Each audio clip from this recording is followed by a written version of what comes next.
नमो अरिहन्ताणं नमो सिद्धाणं नमो आयर्याणं नमो वज्जायाणं नमो लोये सव्वसाहुणम् एसो पंच नमुक्कारो सर्वपावपणासनो मंगलाणं च सव्वेसिं परमं हवै मंगलम्।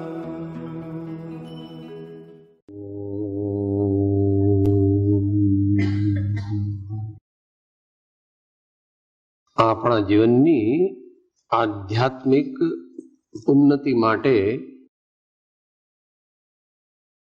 આ કાળે જે ઉત્તમ સાધન કહ્યા છે એમાં ભક્તિ, સત્સંગ અને સ્વાધ્યાયનો મુખ્યપણે સમાવેશ થાય છે. બાકીના બધા સાધનો પણ જે ભગવાને સંતોએ કહ્યા છે તે બધા પણ પોતપોતાની જગ્યાએ આપણા માટે કલ્યાણકારી છે. અત્રે સ્વાધ્યાય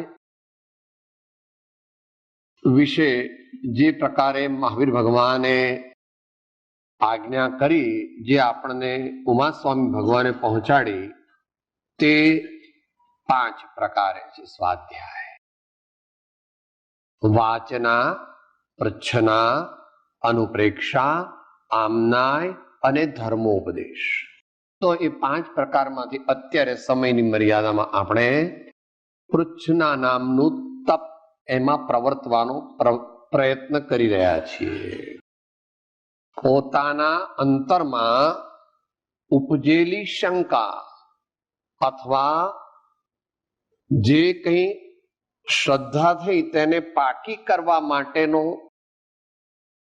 ઉહાપોહ દ્વારા શંકા આશંકાને નિવારણ કરવા માટે વિશેષ જ્ઞાની ભગવંતોને વિનયપૂર્વક સ્વપર કલ્યાણ અર્થે પૂછવું, તેને ભગવાન પૃચ્છના નામનો સ્વાધ્યાય રૂપી તપનો પેટા વિભાગ કહે. આપણે એની ધર્મ વાર્તા એવું નામ આપીએ છીએ. તો એમાં આપણે યથાશક્તિ વિચારીએ. એક પ્રશ્ન એવો છે, આભ્યંતર પરિણામ અવલોકન હાથ નોંધ 1 શ્રીમદ રાજચંદ્ર વચનામૃતમાંથી. તો બહુ મોટો વિષય છે. 800 આંક 29 વારંવાર આપણે આ અવતરણ રૂપે લઈએ છીએ. પૃષ્ઠ સંખ્યા શ્રીમદ રાજચંદ્ર વચનામૃત, પૃષ્ઠ સંખ્યા 800 આંક 29. કથન પદ્ધતિ વિશેષ છે એટલે એ તે રૂપે સમજવી જોઈએ. મૂળ પાઠ: શરીરને વિશે આત્મભાવના પ્રથમ થતી હોય તો થવા દેવી.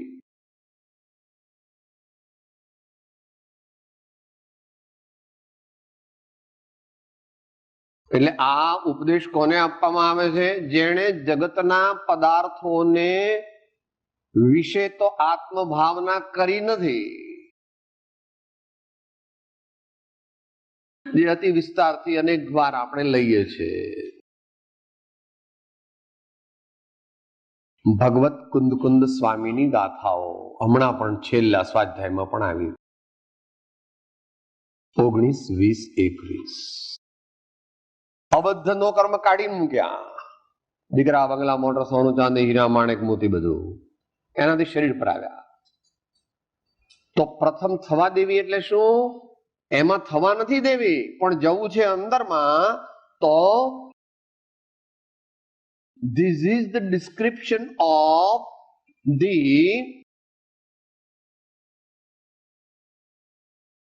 journey of the soul in the introvert direction. The introvert journey of the soul for self-realization. તો પહેલા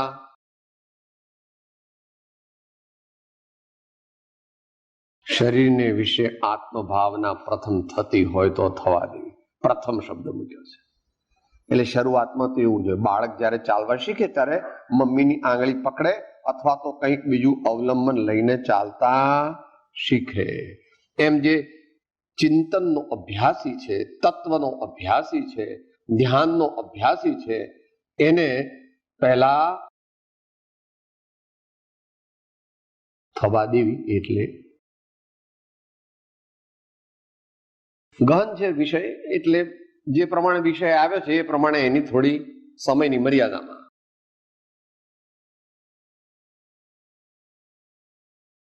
63મી ગાથા મોક્ષ પાહુ.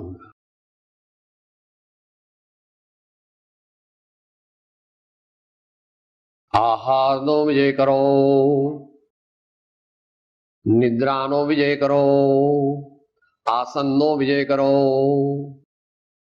અનેકાંત પારમેશ્વરી વિદ્યાનું શરણ ગ્રહણ કરો, આત્માનુભવી સદગુરુથી શુદ્ધાત્મ સ્વરૂપને પ્રયત્નપૂર્વક જાણો અને તે જાણેલા આત્મ સ્વરૂપની સ્થિરતાર્થે મહાન ધ્યાનનો પ્રયત્ન કરો.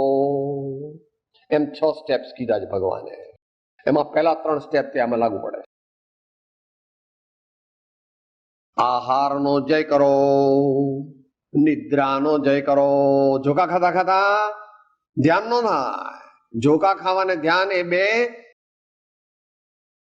એકદમ આમ છે.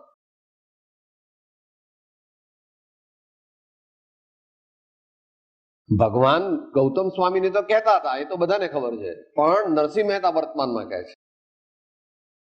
યજ નિદ્રા હું તને વારો તો છો નાર ધોતારી રે, જા જા નિંદરા હું તને વારો, જા જા નિંદરા હું તને વારો. તો આહાર, નિદ્રા અને આસન. બધા એમ કે છે કે સાહેબ ધ્યાન કરવા બેસીએ છે ને તો મન હાથમાં રહેતું નથી, બહુ સંકલ્પ વિકલ્પ આવે.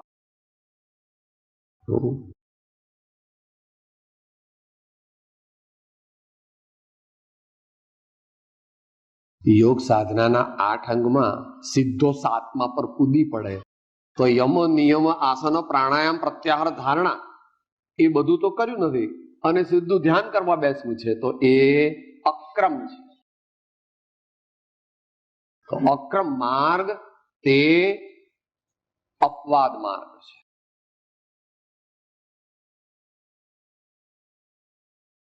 જે મહર્ષિએ લીધેલું. જનક વિદેહી હતા એવી રીતે હું જીવું છું, ભરત ચક્રવર્તી હતા એવી રીતે હું જીવું, કે બિલકુલ ખોટું છે. 100%. કેમ? કારણ કે એમની એક પણ વાત સાથે તારી લાયકાત નથી. તારે ઘેર સીતા જેવી દીકરી છે, તારે જેમ રામ જેવો જમઈ છે, અને ભરત ચક્રવર્તીની વાત કરીએ, તારા પપ્પા પ્રથમ તીર્થંકર છે, તું ચક્રવર્તી છો, તારે વજ્રઋષભ નારા સહનન છે, 96,000 રાણીઓ છે, ક્ષાયિક સંકિત છે, તદ્ભવ મોક્ષગામી પણ છે, લાંબા વાહે ટૂંકો જાય, મરે નહીં તો માનો. માટે આસન. અઘરો પ્રશ્ન પૂછો એટલે અઘરો જવાબ છે. લાગે બધા આપણને ખોટું લાગે છે, ખોટું નહીં લગાડવાનું. આત્મજ્ઞાનાદ ભવતિ યમિનામ આત્મલબ્ધિ ક્રમેણ. મોક્ષ રસ્તામાં પડ્યો નથી અને મળવાનો નથી. એમ સરફરોશીની ભાવનાથી કફન બાંધીને નીકળે અને જો અંતરમાં પ્રમાણિક હોય, ઉત્તમ પાત્રતા હોય અને સત્પુરુષનો યોગ સેવે, ઉપાસે તો ક્રમે ક્રમે ક્રમે ક્રમે સિદ્ધિ થાય. એમ કહેવા માંગે છે કે હવે શરીર સુધી આવ્યો ને તો આસનમાં સ્થિર થઈને પછી અંદરમાં આવ, શરીરમાં છોડી દે, ક્રમે કરી પ્રાણમાં આત્મભાવના કરવી. વિપશ્યના ચાલે છે ને અત્યારે, એક અવલંબન છે. અવલંબન ઠીક છે. શું આ શ્વાસ નીકળ્યો ને અંદર ગયો, શ્વાસ નીકળ્યો ને અંદર ગયો, એના ઉપર કોન્સન્ટ્રેટ કરવાથી બીજા બધા વિચારો ટેમ્પરરી આપણે સસ્પેન્ડ કરી શકીએ છીએ. અને જો સત્પુરુષનો બોધ પામ્યો હોય તો એથી હું જુદો છું એમ અંતરમાં ભાવના થઈ શકે છે. એટલી એની ઉપયોગિતા છે. પણ શ્વાસોશ્વાસનું અવલંબન લેવું એમ કહેતા જેમ શરીર હતું તો તેમાં થવા દેવી એટલે શું દેહાત્મ બુદ્ધિ કરવી એમ કે છે, તેમ નથી કહેતા. આગળ જવાનું છે તો ઉપર ભગવાન બીજા માળે છે, ત્રીજા માળે છે, તો પહેલેથી ચડવું પણ અંદરમાં શું છે, ત્રીજા માળે ભગવાન છે. તો દર્શન કરવા માટે પહેલો માળ ચડે છે ખરો, પણ પહેલો માળ અટકવાનો છે નહીં, ત્રીજે માળ જવું છે. પ્રાણમાં આત્મભાવના કરવી. પ્રાણનું એક એડવાન્ટેજ એ છે કે મુનિરાજ હોય, જંગલમાં હોય, મંદિર ન હોય, પુસ્તક ન હોય, ભગવાનની મૂર્તિ ન હોય, કોઈ બાહ્ય અવલંબન ન હોય, તો પણ આ તો હોય જ. એ એનો એક પોઝિટિવ પોઈન્ટ છે. માટે પ્રાણમાં આત્મભાવના કરવી. પછી ઇન્દ્રિયોમાં આત્મભાવના કરવી. અપેક્ષિત શરીર અને એના કોમ્પોનન્ટ્સ તે ઇન્દ્રિયો. પછી સંકલ્પ વિકલ્પ રૂપ પરિણામમાં આત્મભાવના કરવી. અહીંયા જે સંકલ્પ વિકલ્પ પરિણામ છે તે તો ધર્મ ધ્યાન રૂપ છે, આજ્ઞા વિચય વગેરે. સદગુરુએ આપેલા બોધનું અનુચિંતન, સદગુરુ દ્વારા પ્રાપ્ત થયેલા બોધનું અનુચિંતન. સદગુરુનો બોધ સાગર સમાન છે. એ તારા સદગુરુ ઉપર આધાર રાખે છે અને તારી સત્પાત્રતા પર આધાર રાખે છે. એ એક રૂપ ન હોય. કોઈક તો પરમાત્માનો વિચાર કરે, કોઈક તો સદગુરુના ગુણોનું ચિંતન કરે, કોઈક તો જુદા જુદા શાસ્ત્રોને યાદ કરીને આંખો બંધ છે ધ્યાનમાં પ્રણામ કરે છે. હે તત્વાર્થ સૂત્ર, હે શ્રી સમયસાર, હે શ્રી પ્રવચનસાર, હે શ્રી જ્ઞાનાર્ણવ, હે શ્રી આત્માનુશાસન, હે શ્રી ઉત્તરાધ્યયન સૂત્ર, હે શ્રી આનંદની મહારાજની 24, હે યોગ દ્રષ્ટિ સમુચ્ચય, હે એવા બીજા મહાન સંતો અને જ્ઞાની ધર્માત્માઓના વચનામૃતો, આપને સર્વને હું વંદન કરું છું, કારણ કે આપ મને પરમ અવલંબન રૂપ છો.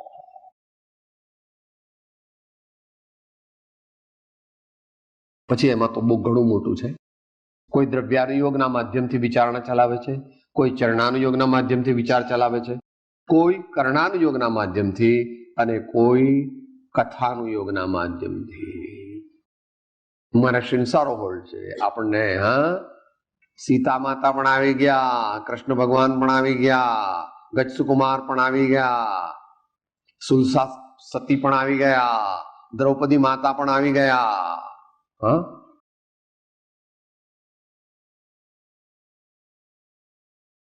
બોલ્યા વગર પણ તેમની સ્તુતિ કરવી. એનું નામ સ્મરણ. શરણ સહિતનું સ્મરણ. શરણ સહિતનું સ્મરણ. ભગવાનની કહેલી આજ્ઞા છે. પૂજાને અંતે બોલીએ છીએ અને અહીંયા આપણે કોતરાવી છે. નંબર 2, નંબર 3, શાસ્ત્રાભ્યાસો જેન પતિનો તેહિ સંગતિ સર્વદાર્ય સદવૃત્તાનામ ગુણગણ કથા. ચોથો નંબર, સદવૃત્તાનામ ગુણગણ કથા. મહાન પુરુષોના ચરિત્રો, તેમની મુદ્રા, તેમના વચનામૃત, તેમના જીવનના પ્રસંગો, તેને ભાવપૂર્વક સમજણપૂર્વક યાદ કરવા એ આપણા પરમ શ્રેયનું કારણ છે. એમ 6 પદના અંતે સૌથી પ્રથમ જે પેરેગ્રાફ આપ્યો છે એમાં કહ્યું, જે સત્પુરુષે જન્મ જરા મરણ આદિને નાશ કરવા વાળો એવો માર્ગ પ્રકાશ છે. તેમની નિષ્કારણ કરુણાને નિત્ય પ્રત્યે નિરંતર સ્તવવામાં પણ આત્મ સ્વભાવ પ્રગટે છે. વિચારું તું આમાં ક્યાં સુધી લઈ ગયા છે. તેમની નિષ્કારણ કરુણા તે નિત્ય પ્રત્યે નિરંતર સ્તવવામાં પણ આત્મ સ્વભાવ પ્રગટે છે.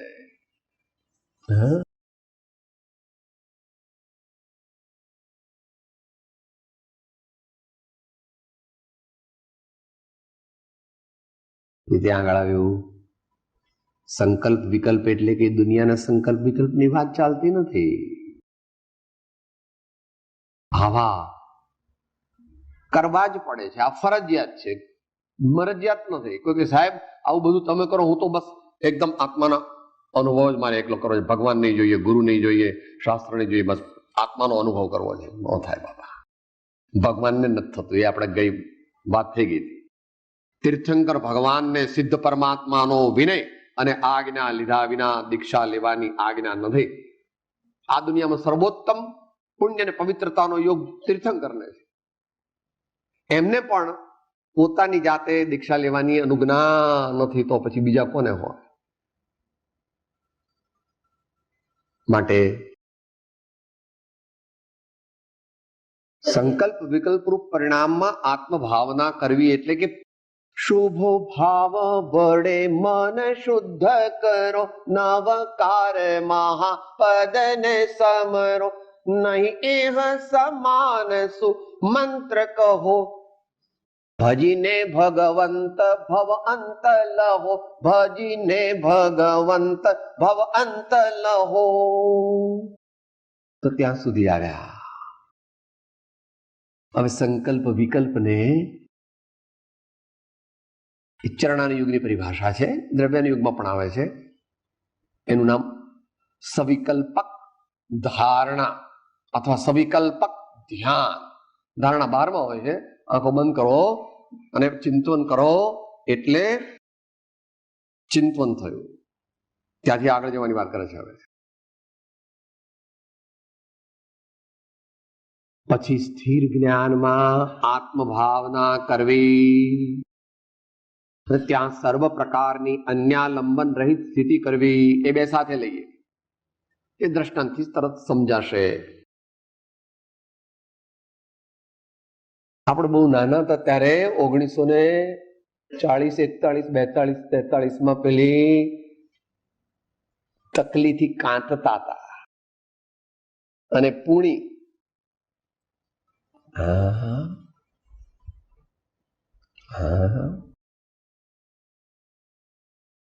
સંકલ્પ વિકલ્પ એટલે આજે તાંતણો નીકળ્યો ને એ સંકલ્પ વિકલ્પ છે, અને પેલી પૂણી જે છે એ આપણું સ્વરૂપ છે.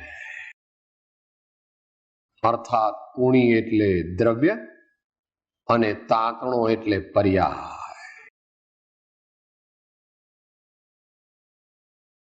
પર્યાયમાંથી દ્રવ્યમાં આવો,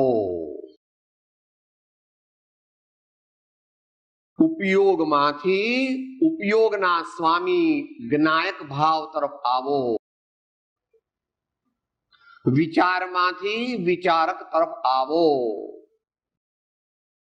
કિનારે બેઠા છો, મોજાઓ ન જુઓ 40-50 ફૂટના, પણ અફાટ અગાધ સાગર છે, તેને નિહાળવાનો પ્રયત્ન કરો.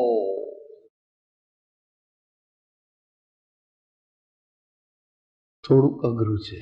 એને સ્વરૂપ અવલોકનની કળા, નિજ સ્વરૂપ અવલોકનની કળા. બંને જગ્યાએ કૃપાળુ દેવે આત્મસિદ્ધિ અને અપૂર્વ અવસરમાં એના ઉપર ખાસ વજન મૂક્યું છે.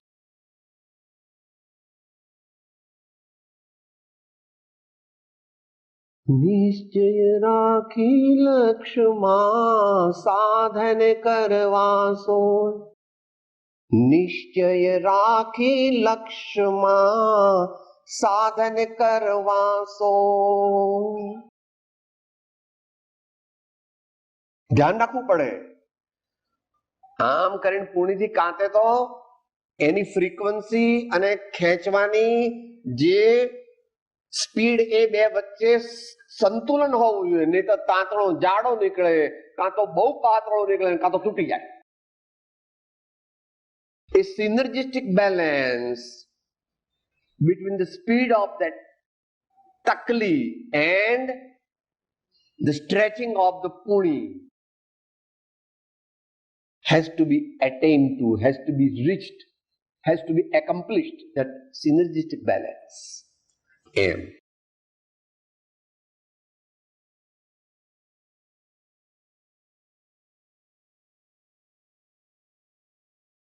સંકલ્પ વિકલ્પો તે હું નથી, આવું વિચારવાનું નથી, એવો પ્રયોગ કરવાનો. કારણ કે એવું વિચાર કરે તો પહેલા વિચાર કરવો પડે. જેમ શરીર દેખાય છે, આંખો બંધ છે તો પણ દીકરો દેખાય છે, આંખો બંધ છે તો પણ મોટર દેખાય છે, એમ આંખો બંધ છે તો વિચાર દેખાય છે, પણ જગતના સર્વજીવો વિચારમાં વહી જાય છે અને વિચારને છૂટો કરીને એ વિચારને પરદ્રવ્ય તરીકે જુએ છે. એ જીવ તે અંતર્મુખ પારમાર્થિકપણે થાય. સ્વરૂપ લક્ષે जिन आज्ञा आधीन जो, स्वरूप लक्ष्य जिन आज्ञा आधीन जो. આવું માત્ર સ્વાધ્યાય સાંભળીએ, ઘણા સ્વાધ્યાય આવા સાંભળીએ તો પણ આ થાય નહીં. પ્રયોગ જ કરવો પડે. મોટા ભાગે આપણે બહુ સ્વાધ્યાય સાંભળીને પછી કે સાહેબ આટલા બધા સ્વાધ્યાય સાંભળ્યું પણ મને કે હજુ અનુભવ કેમ નથી થતો. બાપા રાજા વિનાનું વરરાજા વગરની જાન કાઢી, સાહેબ તે વરરાજા વગરની જાન કાઢી છે.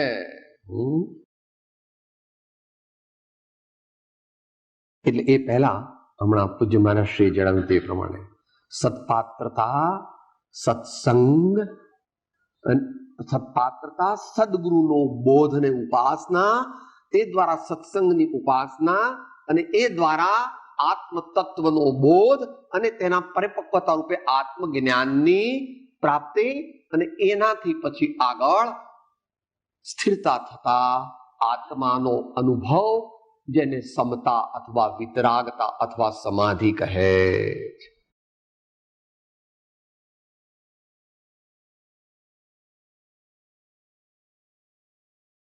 સ્તુતિ કરતા કરતા વચ્ચે એવો પ્રયત્ન કરવો જોઈએ જેને ધ્યાન દશા વિશેષ લાગે એનો અવાજ ધીમો થઈ જાય છે.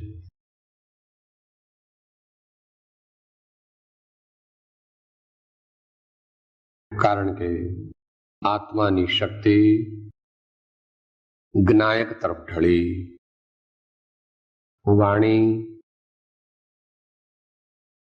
ધીમી થઈ, કદાચ બંધ પણ થઈ જાય. કેટલી એકાગ્રતા થાય છે એના ઉપર આધારિત છે. એને જે પ્રયત્ન કરે છે કે આ વિચારનો હું જાણનાર માત્ર છું, આ વિચારો મારાથી જુદા છે, એ જે છે તે સ્થિર જ્ઞાનમાં આત્મભાવના કરવી. તે સ્થિર જ્ઞાન એટલે જ્ઞાયક, સ્થિર જ્ઞાન એટલે જ્ઞાયક. જે ભાઈઓને અભ્યાસ છે તેને જરાક વધારે આગળ ખેંચી ગયા છે આચાર્ય મહારાજ. હું જ્ઞાન પણ નથી, હું દર્શન પણ નથી, હું ચારિત્ર પણ નથી. એ જ્ઞાયક છે, પણ હજુ એ સ્થિતિ નથી આવી. એની આગળની સ્થિતિ છે હું જ્ઞાન છું, હું દર્શન છું, હું ચારિત્ર. એમ ધીમે ધીમે ચાલે છે, પણ એનાથી હવે પેલી બાજુ ઢળવાનો પ્રયત્ન કરી રહ્યો છે. સ્થિર જ્ઞાનમાં આત્મભાવના કરવી. I don't want to continue these thoughts. I am a neutral observer. I want to remain a neutral observer of this thought flow. This linkage of thoughts is reflected in me. And that entity in which these thoughts are reflected is my true self. એમ કરીને, એમ પ્રથમ ભાવના કરીને એ જે entity છે એની અંદર કે છે સર્વ પ્રકારની અન્યાલંબન રહિત સ્થિતિ કરવી.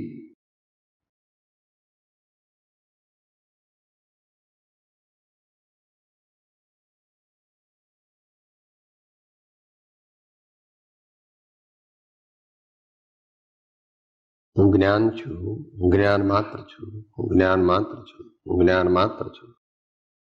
પછી એ પણ નથી રહેતું. હું, જ્ઞાન અને માત્ર ત્રણે જતા રહે છે. હું, જ્ઞાન અને માત્ર ત્રણે ઉડી જાય છે અને જે છું રસવઉ એ જ ભગવાન આત્માનો અનુભવ. ભગવાન આત્માનો અનુભવ.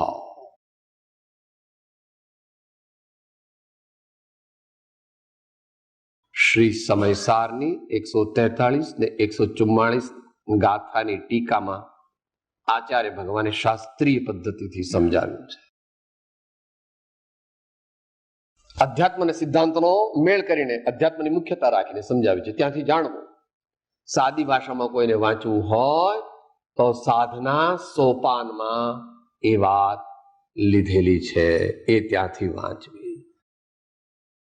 ધ્યાન અભ્યાસ દરમિયાનના વિવિધ અનુભવો, એટલે એમાં છેલ્લા 3 ચરણ આવે. પછી સંકલ્પ વિકલ્પ રૂપ પરિણામમાં આત્મભાવના કરવી, પછી સ્થિર જ્ઞાનમાં આત્મભાવના કરવી, ત્યાં સર્વ પ્રકારની અન્યાલંબન રહિત સ્થિતિ કરવી. આ કરી અને પછી જે પરિણામ આવ્યું એનું પણ વર્ણન છે, જેટલું શબ્દમાં આવી શકે તેટલું. અહીંયા છે ભાઈ એની કોપી. આત્મ સાક્ષાત્કાર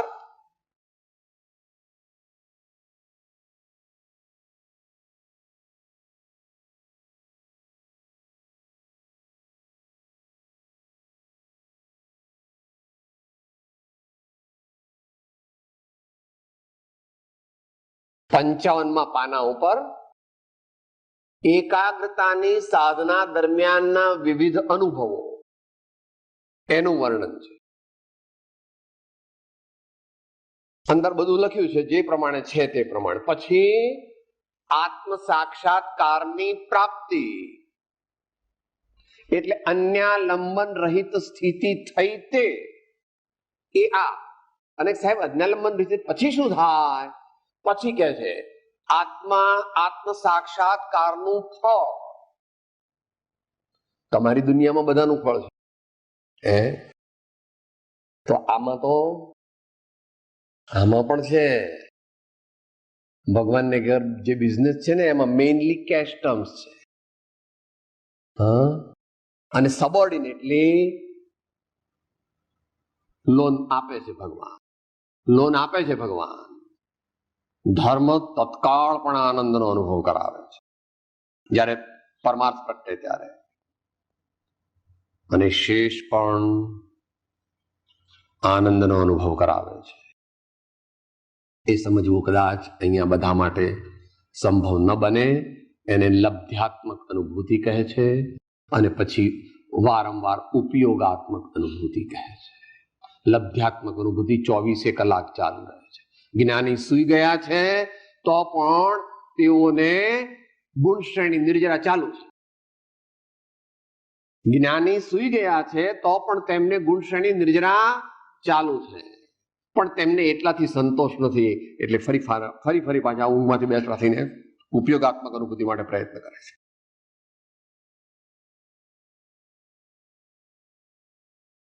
તો ત્યાં સર્વ પ્રકારની અન્યાલંબન રહિત સ્થિતિ કરવી, એટલે એના 2 પ્રકાર છે પ્રયોગમાં. કાં તો એમ વિચારવું કે stop thinking everything, order the mind, stop thinking everything, no thoughts. એ એક ઉપાય છે. બીજો ઉપાય છે જો ભાવ ભાસ્યો હોય, જ્ઞાન જ્ઞાન જ્ઞાન જ્ઞાન, તો જ્ઞાન જે છે એ જ્ઞાનની પકડ એટલી બધી દ્રઢ કરવી કે એ સોલિડિફિકેશન થઈ જાય અને વિચાર ઉદ્ભવે નહીં, વિકલ્પ ઉદ્ભવે. જેમ તમારે ઘેર જામ જોધપુરનું ઘી આવે છે, એ અત્યારના નહીં પણ હજુ 15 દિવસ પછી જયારે કડકડતી ઠંડી પડશે ત્યારે આમ કરીને ઊંધો ડબ્બો પાડો કે આખી બરણી ઊંધી કરો પણ એક ટીપું પડે નહીં. એ કેમ? સાહેબ અમે કે તમારે જેવું ઘી વાપરતા, સીધું અમારે જામજોધપુર થી ઘી આવે. કેવું જામી ગયું છે? ઊંધું કરો બરણી તો પણ એક ટીપું પડતું. એવું જયારે થઈ જાય ત્યારે એ કાળ તો માત્ર 2, 4, 5, 10 સેકન્ડ નો હોય છે. પછી સૂક્ષ્મ અવલંબન ચાલુ થઈ જાય છે પોતપોતાની કક્ષા પ્રમાણે. ભક્ત પરમાત્માનું હોય, સદગુરુદેવનું હોય, તેમની દિવ્ય વાણીનું હોય કે પછી વિવિધ ભાવનાઓ અથવા તેનો વિસ્તાર મોક્ષ માર્ગ પ્રકાશકમાં આપ્યો છે કે સમ્યક દૃષ્ટિ જીવ कैसे चिंतन करे है ताका विस्तार રહસ્યમય ચિઠ્ઠીમાંથી વાંચવું. પણ આધ્યાત્મિક શાસ્ત્ર એટલે દરેકમાં ગુરુગમ અને સત્પાત્રતા બે નહીં હોય તો બધાય શાસ્ત્રો વાંચીશ તોય પણ તારું કામ નહીં થાય બાપા. માટે એનો કોઈ ઉપાય નથી. સદગુરુના ઉપદેશ વણ સમજાયન જીનરૂ સમજાવણ ઉપકાર શો સમજે જીન સ્વ. તો એ પ્રમાણે આમ ટૂંકમાં વિચાર્યું કે એ કાઉન્ટર ક્વેશ્ચન હોય તો વિચારીએ. કારણ કે આ જે છે ને એ પ્રયોગનો વિષય છે. આપણે સમજીએ 1, 2, 5, 25, 50 વાર તો પણ કે એમાં વિશેષનો પ્રોગ્રેસ થાય. એ તો 100, 200, 500, 1000, 5000 વાર નિષ્ફળતા મળે ત્યારે એક વાર સફળતા મળે.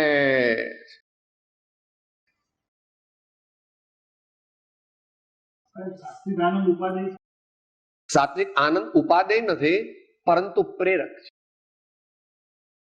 જેમ કે વિરાર આવ્યું એટલે તમને લાગે છે હવે તો તૈયારી છે. બોરીવલી આવે એટલે કે ભાઈ ઉતરો નીચે. હા એટલે બિસ્તર બાંધો. દીકરો તો ત્યાં દાદર કે બોમ્બે સેન્ટ્રલ તેડવા આવવાનો છે. હા અને એ જ્ઞાનીને પણ હોય છે વારંવાર. અને જ્ઞાનીને એનું મુખ્યપણું હોય છે. તાત્વિક આનંદનું મુખ્યપણું હોતું નથી. તાત્વિક આનંદનું મુખ્યપણું અનુભવ દરમિયાન જ હોય. ચિત્ત પ્રસન્ન રે પૂજન ફળ કહ્યું પૂજા અખંડિત તે. એ બધા સાત્વિક પ્રકારના અનેક આનંદ એના અનેક પ્રકાર છે. એ યથાપદ સમજી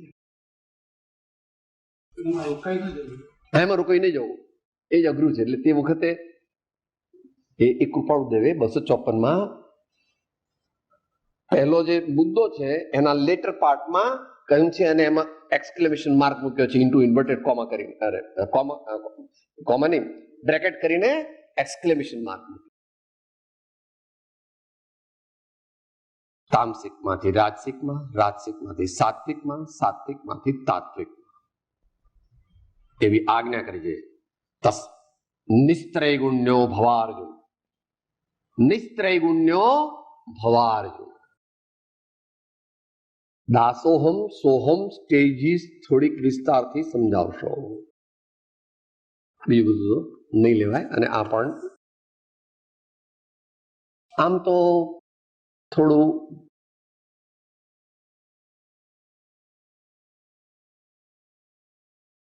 આપણે કોના દાસ થઈએ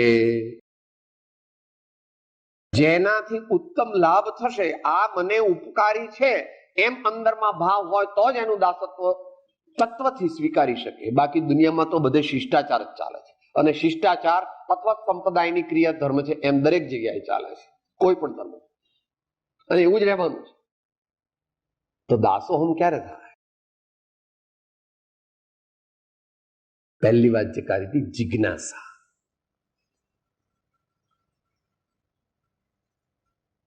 નિષદિન નયન મેં નિંદન આવે નરત બિહી નારાયણ પાવે.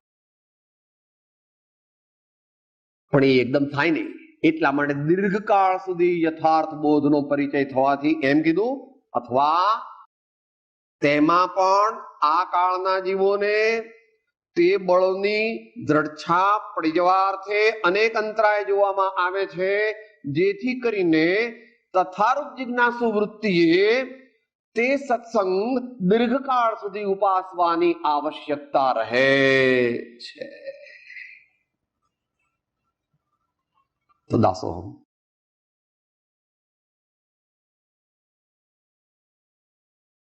જે વસ્તુ મારી પાસે મારે જોઈએ છે, મારે જે ચૈતન્યની શુદ્ધિ, મારા આત્માની નિર્મળતા જોઈએ છે, એ જેમની પાસે છે એમની પાસેથી મને મળી શકે તો મારે એમના દાસ બનવું. એ દરેક જ્ઞાની ભગવંતોએ પોતાના જીવનમાં એવું કર્યું છે. દરેક જ્ઞાની ભગવંતોએ એવું કર્યું અને એ ગૌતમ સ્વામીએ કર્યું કે તરત જ ગૌતમ સ્વામી આવે ને સમવસરણમાં ભગવાનમાં આવીને, અને જ્યાં અંદરમાં આત્મા જાગ્યો તો કે વરો પ્રભુ પૂછ્યા હું મારા 500 શિષ્યોને કે હવે તમે તમારા રસ્તે જાઓ, મારા ગુરુ આ છે. એવું કઈ પૂછવા ન ગયા, સીધા જ.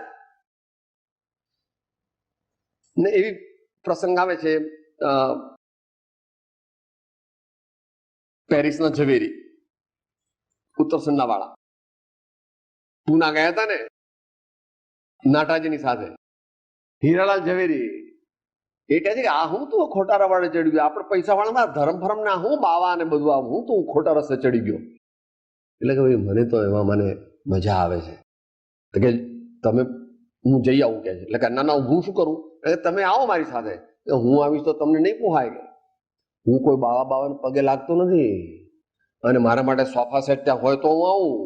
કે હવે તમારા માટે વ્યવસ્થા સોફા સેટ બધું મૂકી દીધું, અને જે કથા ન્યાય છે એ પ્રમાણે લઘુરાજ સ્વામીની ભક્તિ થઈ તો, અને પહેલી જ ભક્તિમાં ક્લીન બોલ્ડ થઈ ગયા હીરાલાલ ઝવેરી. અને કોઈ દિવસ નમસ્કાર નહોતા કરતા, એને એકદમ નમસ્કાર કરી દીધા. અને પછી ધીમે ધીમે થોડા દિવસમાં wind up everything from Paris